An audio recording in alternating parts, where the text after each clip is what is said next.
বন্ধুরা, আজকে চলে এসেছিলাম ধপধপিতে বাবা দক্ষিণেশ্বর মন্দিরে।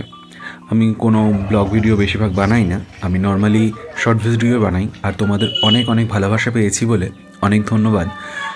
আশা করি তোমাদের এই ব্লগটাও ভালো লাগবে।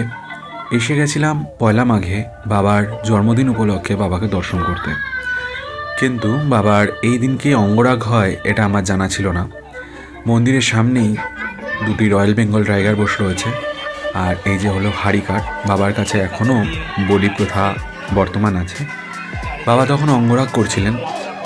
রাত 2:30টার সময় বাবার পুজো হবে, সেই অবধি থাকা আমার পক্ষে সম্ভব নয়, তাই জন্য আমি দেখেই চলে এসেছিলাম।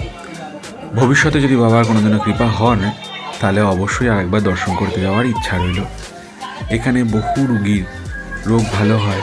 বাবার তেল এবং পাচন এইসব বিভিন্ন রকমের কবচ দেওয়া হয়।